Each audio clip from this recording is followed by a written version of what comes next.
I'm getting scarily used to seeing myself in photos. I'm very impressed. Thank you. Anyhow, I bet might stay in. Who knows? I don't know. I have no real plans in this thing, as we've discovered. Do I have a note? Do I do an outro? Intro? I can't remember if you did an intro. What is our podcast called again? Allegedly Thriving. Allegedly Thriving, yes. Where I work out. Welcome to the Allegedly Thriving podcast. Oh, so you took control of that I've taken control. Yep.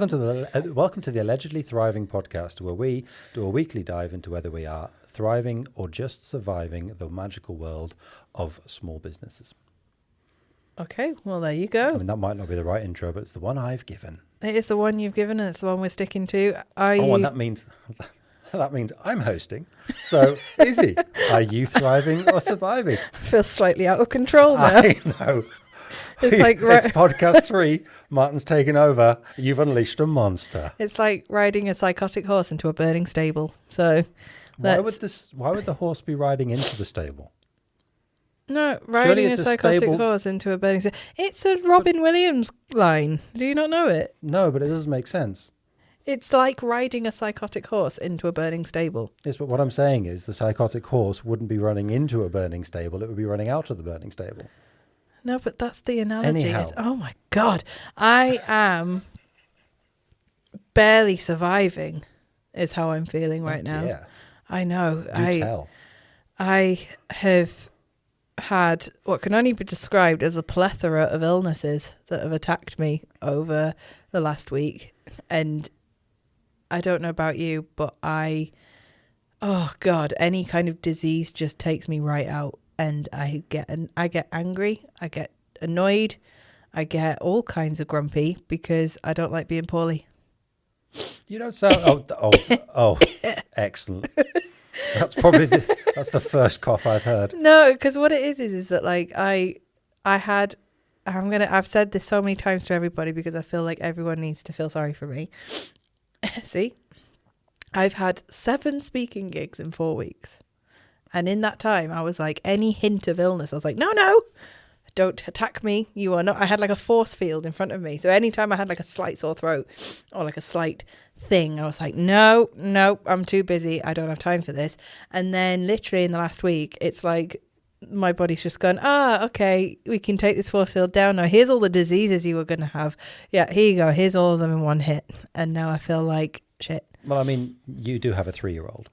I do. And I'm amazed my body fought off as much as it did because she's had all sorts. And, it's just going to get worse because she goes to school next year. She does. And also the bit that, I mean, I know you're not a parent, but the bit that you'd hope, the bit that really catches me by surprise is that so when you're a parent and your kid's in nursery, you have an app often. It's very trendy and high end, like sort of cool now, but you have an app that basically your child is in the app and it gives you like an update on her life. So like my day will be like, I don't know, emails, meetings, this, and it's like Esme's day will be shreddies, nap, juice, cuddles, all listed in timestamps. So I can be like, she napped at 12:02. Excellent. So is the reason that childcare is so damn expensive these days partly down to the fact that these poor nursery workers are having to give you blow by blow 15-minute interval updates on what your child is doing? I mean, should I check live and see what's going on? Because...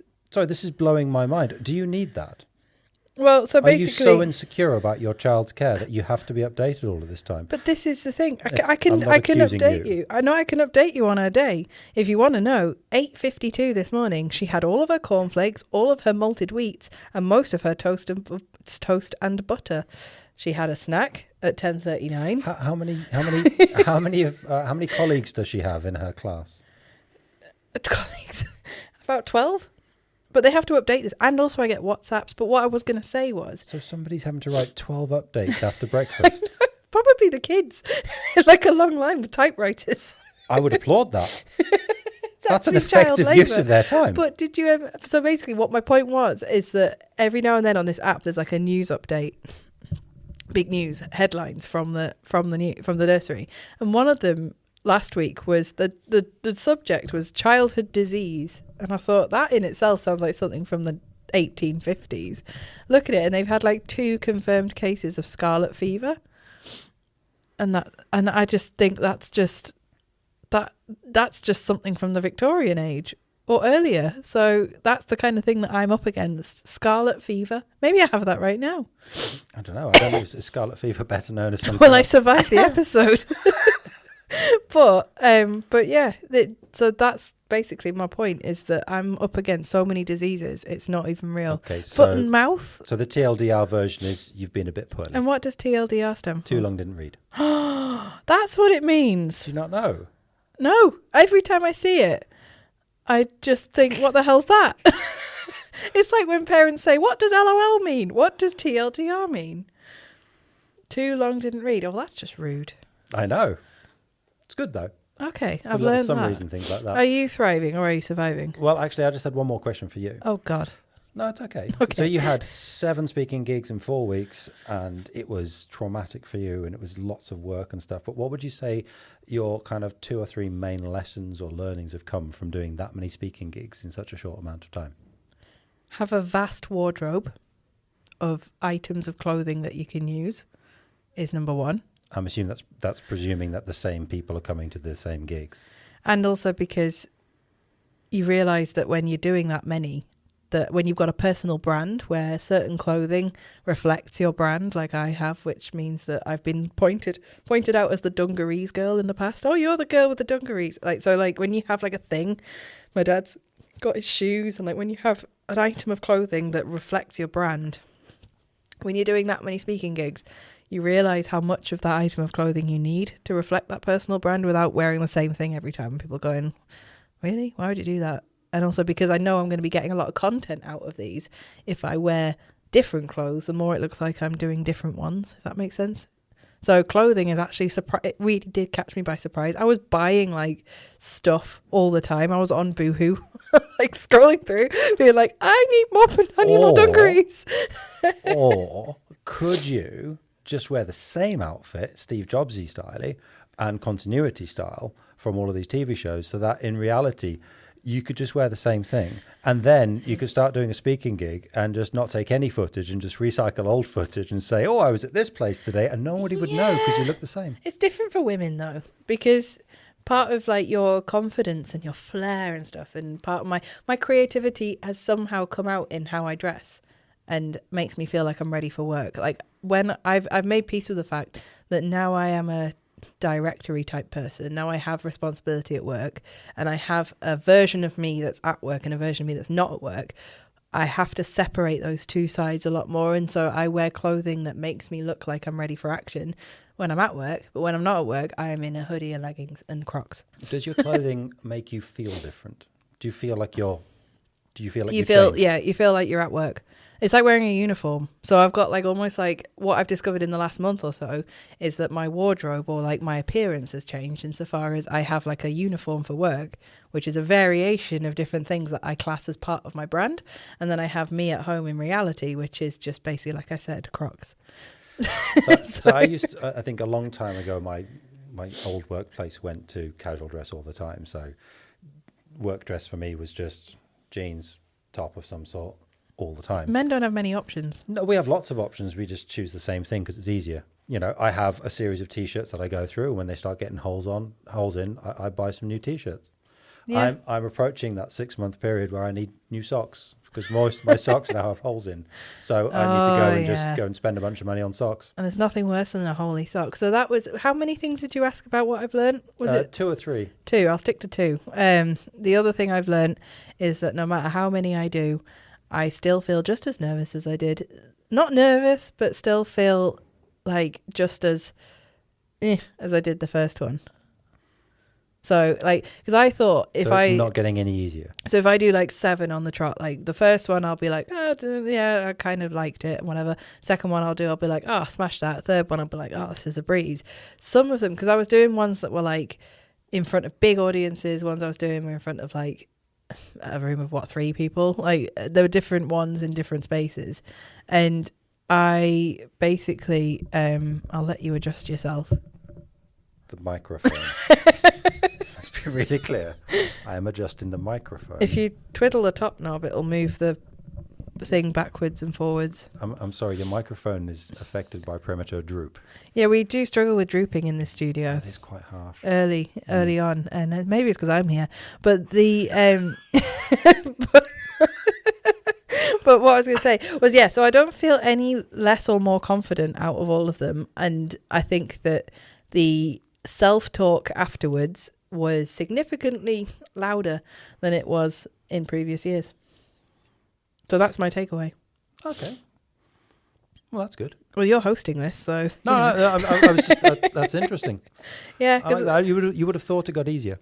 No, I think it does for some people, but then also public speaking isn't my job. So it's like, it's part of my job, but it's also when you're a small business owner and you do a bit of everything, when one bit of that everything gets bigger than the other things, it feels quite weird because you have you'll find this as well. When you're in a small business or working for yourself, there are comfort zones, there are territories of ease. Territories. I got that. Oh, thank you. Yeah. And there are things that you think, actually, I'm not too keen on that. So it might be networking, it might be accounting, it might be like, updating your website. There's always something that makes people go, ugh, and something that makes people go, ooh. I think that's fair. For me, it's networking. I like engaging with people that I know. I'm terrible at getting to know people. It's so hard. I mean, it's like a chicken and an egg thing here. But a prime example is the fact that when you texted me to say after that networking event that you were burnt out and you couldn't talk to anyone else, I was hiding in the toilet. I was sitting in the car, berating myself for not having spoken to enough people. And I was hiding in the toilets going, it's fine, I'm hiding in the toilets. Do you know the biggest challenge I find, genuinely the biggest challenge I find about networking is you go to a networking event and it doesn't matter what time you get there. You can be the first bloody person there. You can be one of the last. You walk in there, everyone's already talking to somebody else. I don't know how to spark up that conversation when everybody's already talking, because all I've got to sit there and do in my mind is, there's two people talking here. I've just got to sit there and go, hi, I take photos. Do you need some? And bounce my way in between them. Oh, see, I don't know how. I mean, how do you? I mean, how do you do it? Because you either vocally kind of interject with, I don't know, a little non sequitur of some sort that people laugh at, and ambassador kind of crap, or you kind of sidle up and you just look really, really nervous next to them, and you just start. Then it sounds like you're eavesdropping. So what, you've got to then make eye contact and they carry on talking, and then you're that weird third person that blatantly is just trying to come in, and you kind of Homer Simpson back into the But do you want to know my technique? As someone who has networked for a decade, that was me drinking water, by the way. Thank God. It wasn't just, but as someone who has networked since they were the ripe old age of like 20, 21, and networking when I first started was a little bit different. It was like all networking I used to go to was the one where you go and sit around a table and take turns standing up and doing like a 60 seconds and sitting back down and doing everything and everyone. And then you'd have a breakfast and then you'd all just pass cards around and then you'd leave. My kind of networking. I did that for years. And then the pandemic kind of massively changed that, because that sort of format sort of got a bit tired, because what happened is that a lot of people were going to these networking events. There was no one new, and it was just having like a breakfast club where you all sort of said the same thing. So the mingling events, like basically like some kind of speed dating thing sort of appeared. And my approach to those was I have a technique that leaves as a 50-50 chance it'll work. And this better not be imagining them naked. No, because trust me, at networking events, you don't want to do that. No, I arrive naked. No. No. So I save them the problem. And this is just a 50-50. 50-50 every time. It works or it doesn't. Depends on the time. Depends on if I've shaved. 100% of the time. No, but what I do is you go in, when you arrive at the networking event, you make a beeline for the coffee and the tea. Always hot drinks, because that's where all the people go if they don't want to be at the networking event when they arrive. That's a good point. That's where I met you. But then what exactly? No, you were lurking and I was lurking, and we lurked in the same direction. But when you made the cup of tea, or you make sort of tea, small talk, sort of stuff with the people at the thing, if you don't vibe with anyone there, you turn around with your cup of tea and you see there'll be pockets of people where you can instantly pick up on body language where you think, those people look like they're trapped in a conversation, or those people look like they're having a great conversation. You instantly eye up, within seconds, a group of people that you think they need rescuing. And then what you do is you bound over like an elaborate Labrador and go, I'm just going to squeeze in here. So you white knight people. Literally, I walk in and I sort of bound in and I'm like, oh, room for one more sort of thing. Or you make some kind of comment like, I'm just going to walk in here. Hi, everyone. Hi. And you sort of make some kind of awkward British thing. And then what happens is people will either look at you like, oh my God, she saved us. Thank God, someone else to talk to. And they'll stare at you like, please give us some conversation. And you start talking. And then suddenly you've got a conversation and you're in. Or what happens is they sort of look at you like, hi, you weirdo. And you've completely misjudged it. And they carry on the conversation and you're awkwardly stood there just listening like, haha, I know exactly what you're talking about. Until you go, oh, hi. And you fake it and you run away. And then if you need a reset, you go to the bathroom, go to the loos, pretend you're going to the loo. Cry a little. Yeah. Come back out and then do the whole process again.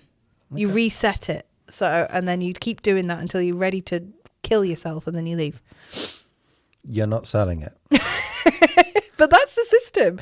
It's literally I'll give it a go. Identify people you think you need saving. I'm at a networking event on Friday. You can ask me next week how it went. Do it. Find pockets of people that you think, you guys look like you're done. You can tell because some people's eyes glaze over or they just look like they're kind of I think a lot of people go to networking events and then just end up talking to people they already know because it's easier. Because it's human nature to take the path of least resistance.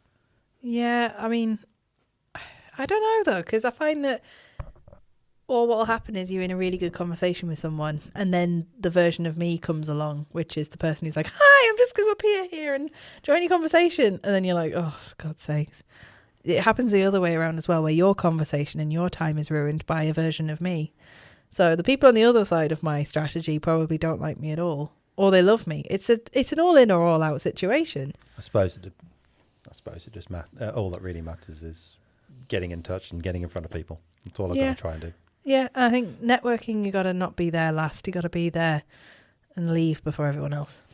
No, well, I'll see how Friday goes. So, are you thriving or are you surviving? I started by thriving. Because we had the growth lab, which was really good. And then I had the whole collective event. So I did lots of photography and spent the whole weekend, well, not the whole weekend, but I did some nice edits and I delivered everything really quickly and everybody liked it and fantastic. And then the pothole-of-doom came along. Oh, you had a bad week that week, That was a bad week, yes. So, driving along a dual carriageway, didn't see the pothole, hit the pothole, passed 4 other cars on the left with hazards on going, I wonder what's happening there. Tyre pressure sensor comes on, flap, flap, flap. I'm on the side of the road for 2 hours waiting for a new tyre. And then it turns out it's actually buckled my wheel. So tomorrow I'm trying to get an alloy fixed. Oh, it never ends, does it? Yeah, so that was fun. And that kind of set the tone for the rest of the week, to be honest, although that's not really fair. That was the surviving. Everything else is thriving, really. You gave me very good advice around funnels. Yes. Not like actual plastic Not sales funnels. It was one of those things where I understand the basic principles. I've read the principles around sales funnels and you understand call to actions and you hear all of these buzzwords. But it was only really in a conversation with you in our kind of weekly chats that we have that the penny kind of clicked because you said you have to just do this, this, this and this and do it for next week. And that got me thinking. And then suddenly it all fell into place and I thought, oh no, that really makes sense. So now I have a bit of a funnel and a bit of some call to actions on posts. And it's like an direction, idea of what I want to do. Yeah. Well done. But no, thank you. Oh, well, no, thank you. But it just, I found, looking back on that, I found it quite interesting because, I knew everything I had to do. I just wasn't and didn't know I had to do it. And I think that's the weirdest thing. It was like you kind of made the pieces of the puzzle come together in a way that I understood. Mm-hmm. And then I felt empowered to go away and do it. Oh, I feel flattered. Thank you. But I do think, though, is that it's the same with anything, though, is that you think it's hard to look at your own stuff, but it's easier to look at everyone else's. Oh, I tell you all sorts of stuff that you need to do. Oh, Christ. And also stuff you need to do. No, but in reality, I think it's My dad had the line years ago, which is like, so my first flat I had like in Newcastle when I first moved here was in Jesmond, and it was a terrible, terrible place. And basically the carbon monoxide alarm kept going off, and there was obviously a carbon monoxide leak. And effectively what happened was that I had to leave the flat a lot earlier than anticipated. And the council didn't know. They tried to send me a big council tax bill. And anyway, but when I was like a little wee adult back in the day, who, you know, when you look at things that upset you many, many, many years ago and you think, why did I get upset over that? When literally the problems I have now, Jesus Christ, like, you know, I look back on that and I was in such a flap. I was thinking, oh my God, I'm going to go to prison. I'm going to, like, you know, I'm doomed. My whole career is over. My life is over. I'm going to be bankrupt, all this stuff. And it took a letter and proving by the national gas company, whatever it is, that actually that is what happened, and I had evidence, and I felt like vindicated, and I was like, woohoo, success. But my dad had the classic line when I was all upset going, I'm not good at this whole adult thing, I'm really crap at it and I don't know what I'm doing. He said every single person on this planet, no matter how successful they are or how big or how small or anything, every single human being on this planet is winging it. And I went, okay. And he said everyone, no matter how old you are, everyone is winging it. And that's kind of become the point or the perspective in my mind, is that everyone is winging it. So it's easier to tell other people what to do because you're winging it so much that you're amazed that no one else has picked up on how much you're winging it. And other people like advice on how it makes them look like they're not winging it. Everyone's winging it. No one really knows what they're doing. And that is my takeaway. I think you're right. I think everyone is. I think people in general have a habit to catastrophize things. Oh, massively. It's so easy to be faced with a challenge of some sort and just think, oh my God, there is no way I can ever deal with my this. life this is too over. much. Yeah, exactly. Yeah. That was me about an hour ago. It's supposed to get better when you get older, and for me it does. It definitely has. I mean, I am a lot calmer now than I used to be. I deal with things when they come up rather than leaving them and ignoring them in most cases. I have taken 9 months to get my car's CV joints sorted, but they're not clicking that bad, so, you know, it's fine. But in general... when my car makes a noise, I turn the sound up on my radio. Yeah, absolutely. And that warning light, just put a sticker over it. Yeah, exactly. It's decoration. But yeah, in the main, I used to put things off a lot. I used to sit there and just try not to think about it. You know, if you don't think about it, it goes away. Spoiler, it never goes away. Now I just get ahead of it and deal with it, because it's so much easier to identify something, fix it, and you feel better about it straight away. Yeah, but you're winging it. Oh, I'm totally winging it. Yeah, but like, and that's the thing is that like, even when you feel, I think what I was surprised by in the whole kind of pursuit of being an actual adult is that I thought from when I was about 18 onwards that if I do this thing, whatever it may be, if I do this thing, it will make me more grown up. It'll make me more an adult. And actually, I have never felt more like not an adult than ever in my life. Like, so I was like, oh, if I go to university, I will be a grown up. If I go and get a job with a real job, I will be a grown up. If I become a director of a company, I will become a very real grown up.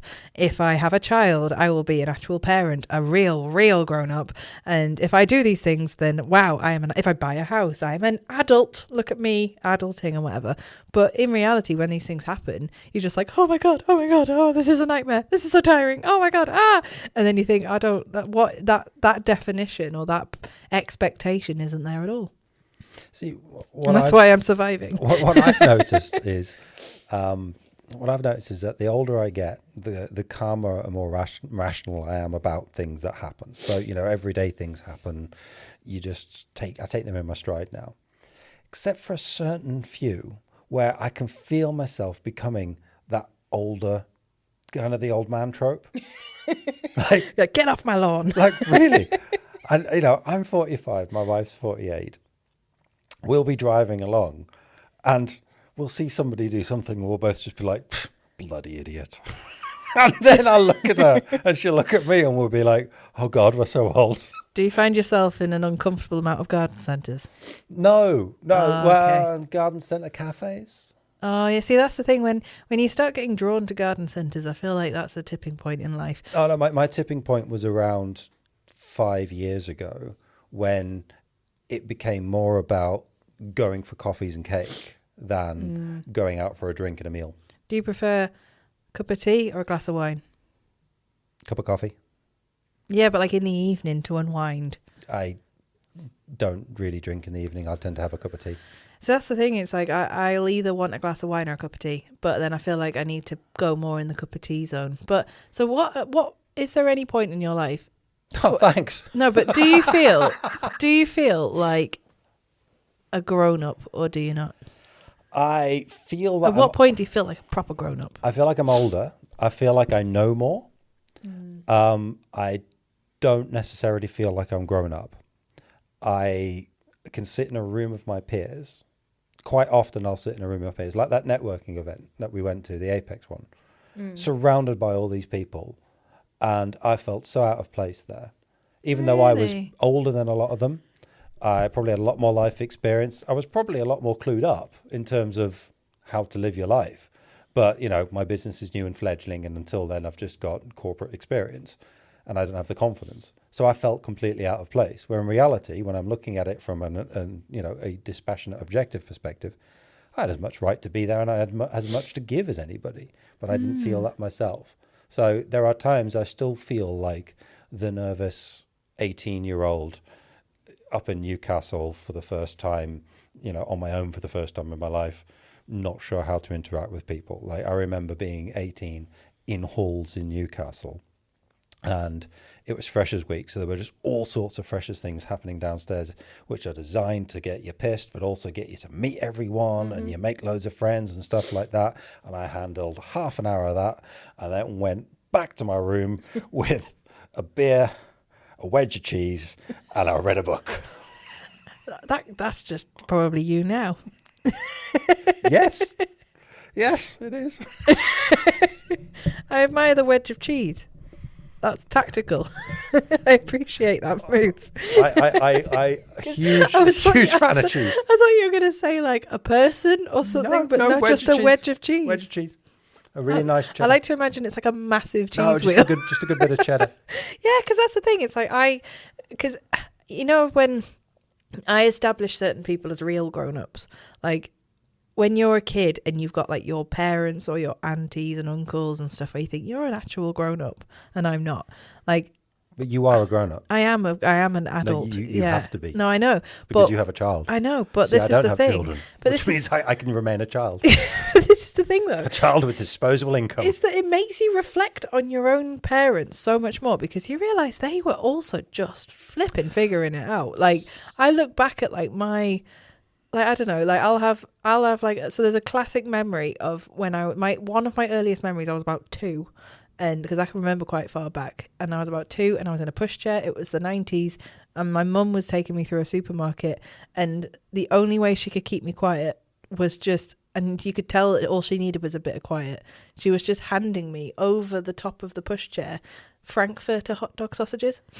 And I was just like, I'm thinking this is the best day of my life. But I now know the reason why she was just doing that is because she was so tired, and the only thing that would shut me up is just cold Frankfurters. So she was just like passing to me like a dog. You were just mainlining Frankfurters. Yeah, and I was like thinking, and I was there going, this is great. But she was there probably going, oh my God, if I give her another one of these, it gives me another 5 minutes of quiet. That's all I need. And now I'm like, that, I get it. So... I still love Frankfurters. In November, I went down to see my stepdad.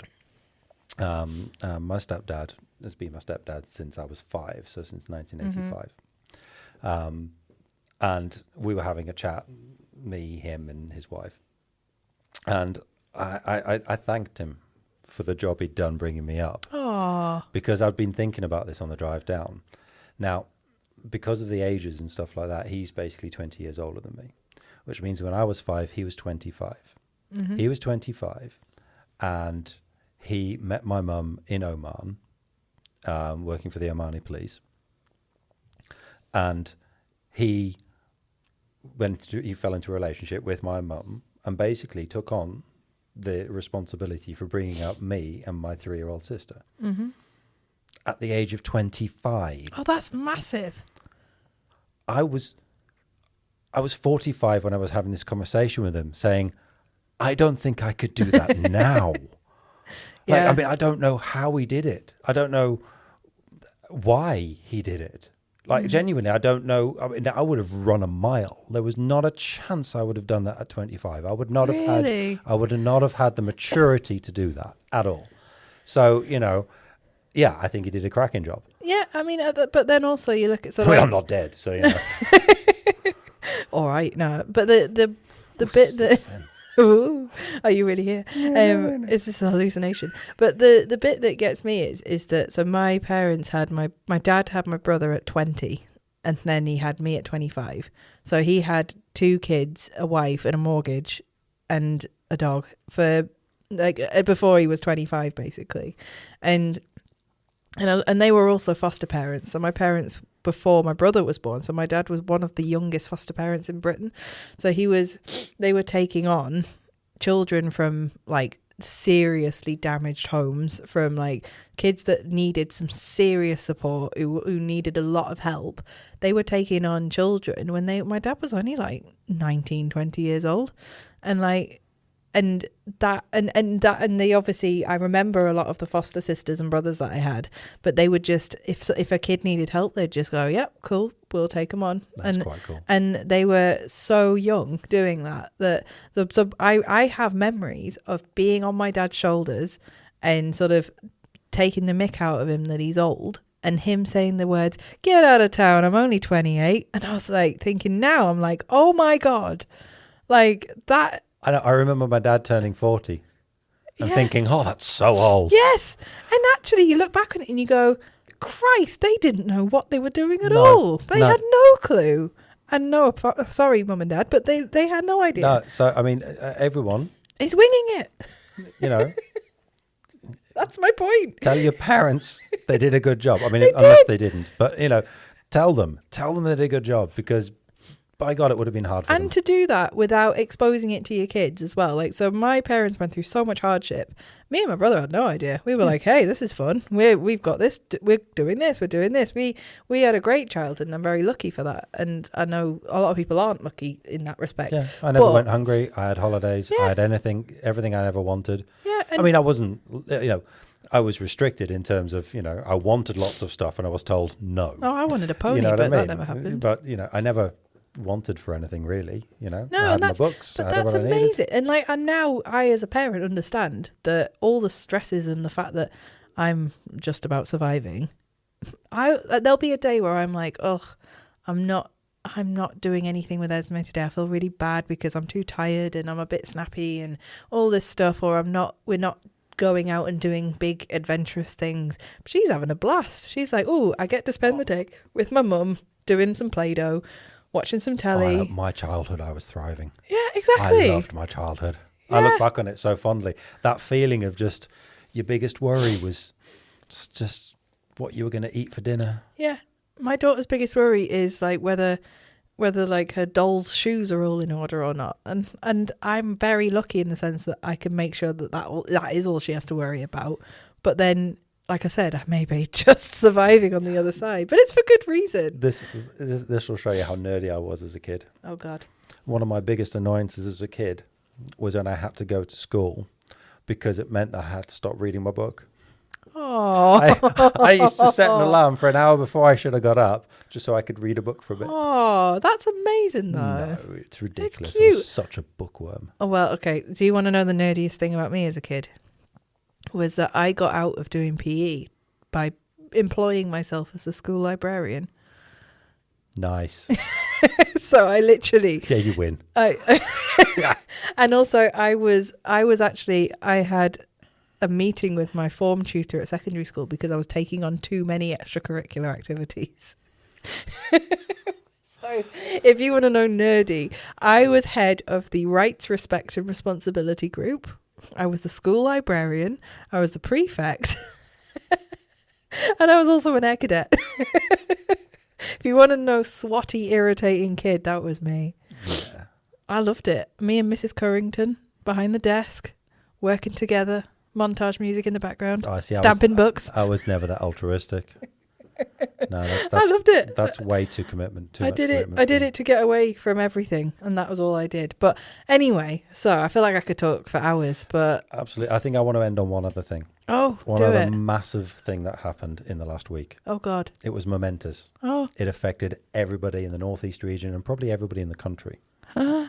After 3 weeks of grey sky and rain, we had a day of blue sky and sun. No, we've had more than then since then. I know, but that was the first one. And oh my God, it was so amazing. How did you feel? Oh, I went out for a long walk. It was lovely. I was out early morning. Nobody else was moving around. It was just blue sky, bright sun, and it was unbelievable. Did you feel a sense of hope? I did. Yeah, I did. I felt lifted. I felt like, you know what it was? I actually, because I went to a garden centre, showing my age here. I went to 2 this weekend. In 2 different locations, but God, you're so old. I know, but the one that I went to on Saturday, I'm not joking, I just found a patch of sun that was shining and just stood in it and not stared at the sun with my eyes open. I just shut my eyes and just stood, just literally like soaking it in. Like some kind of, like I was waiting to be like abducted by aliens. Just sort of stood there soaking it all in because it's just been so long. 46 days of rain. It made my week. It Good. was amazing. And now we've had more sun. I know, and I love it. I've actually been able to turn my headlights off this week. Like, what is going on? I know, it's wonderful. So do you think next week you'll be thriving or surviving? Oh, I think I'll be thriving. I'm in a good positive mindset. I've got lots of things to focus on. I think thriving. I think I'll be thriving because I'll be alive. I was about to say, can I just suggest that somebody going, I think I'll be thriving, indicates you might not really be thriving. I know, I've got a lot of good stuff happening next week. Oh yeah, I just got to get your face. I just got to get rid of this cold. You haven't even got a cold. There we go. Oh, it's just like dear. It's one of those ones that affects your soul, not your nose. Oh, like, you know, your body just feels like it just wants to melt and lie down, but your head's actually all right. Yeah, okay. I think we better just wrap it up there. Well, I'll see you on the flip side. Becoming a whinging Nelly. Goodbye. Okay. Stay thriving. And surviving. And surviving. There you go. And that's another one done. Don't you dare. You do just talk shit. That one actually had substance to it, though.